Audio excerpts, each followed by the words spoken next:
Always curious, Professor George Washington Carver committed his life to scholarship, community, and the integration of his Christian faith with higher education. It's in this spirit we welcome you to Carver Classrooms. Led by a diverse set of faculty guides, this series will explore contemporary questions at the crossroads of knowledge, faith, and wonder. These nationally recognized teachers are both practicing Christians and respected academics, working at the highest levels of education around the country. We hope this series can be an encouragement. In our time together, we aim to translate complex issues into usable Christian frameworks for everyday life and ministry. My name is John Hendricks. I invite you to join us as we explore God's gift of knowledge and draw aside the curtain together. Hello and welcome to this Carver Classroom course on science, peace, and leadership. I'm Joshua Swamidass. I'm a scientist and a professor here at Washington University in St. Louis. I'm also a Christian and a faculty fellow of the Carver Project. This course seeks to explore how Christians can engage with science thoughtfully and faithfully while seeking opportunities to make peace where there's conflict and lead others to do the same.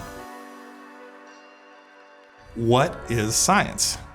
When we think about integrating our faith and science, what do we mean by science? In this first of 4 sessions, we will explore several definitions of science and how that might guide how we think about it. Now, we might have a general understanding of what science is, but it's important to remember that there's not actually an established or agreed upon definition of what this thing is. There isn't really a precise way to say what is and isn't science. This is often called the demarcation problem. So I can offer a lot of different definitions, but none of them are really going to give you the whole picture. And in fact, I'd say there's also a lot of dispute about these definitions. That's not hard to understand why. Science carries a lot of authority in our society. So people want their ideas to be considered scientific, so everyone else has to think about it and engage with it. And they want to attack the ideas they disagree with as anti-scientific. That's why what we mean by science is going to be contested for quite a long time.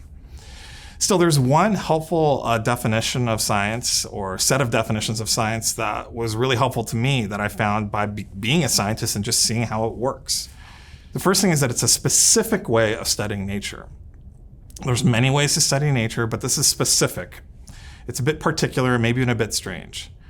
And it's about finding limited and provisional explanations about how the world works. So let's take that in pieces. By limited and provisional, what I mean is science doesn't really seek to give us a total explanation of things. And it's provisional. We're never really fully confident in any answer we give. We're always seeking to kind of be circumspect about it and see if there's another way to understand it. And it's about how the world works. It's not merely trying to give us an answer to a high-level question. We're trying to get into the really minutiae details of how things work. And also, it does this without invoking God. So one of the ways how the world can work is by God doing miracles in it. But science doesn't ever invoke an explanation that invokes God's miraculous work. That's just not the rules of the game. Not because we're denying that God does miracles, but just that doesn't tell us how the world works. And it's also in an ongoing community. It's not merely a way of thinking or a method. It is going on in a community of scientists.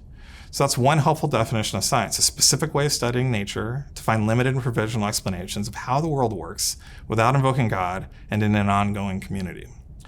But I want to point this out too and highlight some ways how people have thought about what science is, which maybe aren't so helpful. So science is not the only legitimate logical way of studying the world. A great example of this is if you think of a sunset. We can study that from a spectroscopic point of view, from a scientific point of view, mathematically considering why it's arising at a particular time down to the nanosecond and so on and so forth. But people have been studying sunsets since the beginning of time, it seems, right? A poet can look at that and tell us something about the experience of a sunset that is true. It's real, it's empirical.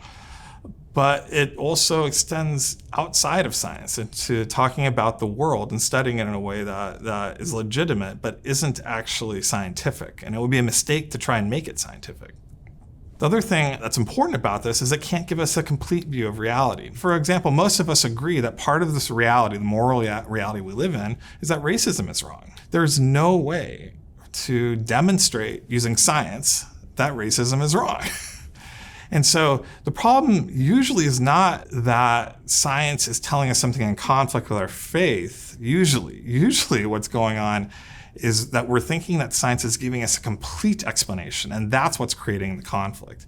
And if we can recognize that there might be legitimacy in science, but it's only giving us a limited view of the world, we'd be in a much better spot. The other thing too, which is really important, is that science is not some big anti-God or anti-Christian conspiracy. There are a lot of non-Christians in science. That's certainly true. But science is also started largely by Christians, at least modern science as we know it, starting from the Copernican revolution, which gives us what we have now, how most of us see it. This is an important point. Science really did start with a Christian theological basis in the West, though it's expanded and became a global thing. Another way to think about science is that it's a house that Christians helped build or among the builders, but now it's owned by other people. We're often in conflict with science and we're not really sure what to make of it at times, especially when we disagree with what is being said as a scientific way. But it's important to remember that science as we find it was architected largely by Christians. That doesn't mean it's the property of Christianity, though. Since then, it's really grown into something bigger. In fact, the majority of scientists in my field in biology aren't even Christians. It's in that way become a lot more pluralistic, and you can really have any sort of personal beliefs as you do science. But as Christians, we do have stories to tell about why the house was built the way that was, and what the names of the rooms are, and the hallways, and why things are the way they are here, even though we don't actually own this house in totality anymore. Now, the final definition I want to point out, which is describing a reality of what science is in our world, is that it's a competing authority that presents a different set of values and a different narrative, at least on the surface value, from our faith. And for this reason, science is a common point of tension, insecurity, and conflict for students. With these seekers and students in mind, in the next session we'll discuss the pastoral challenge of science.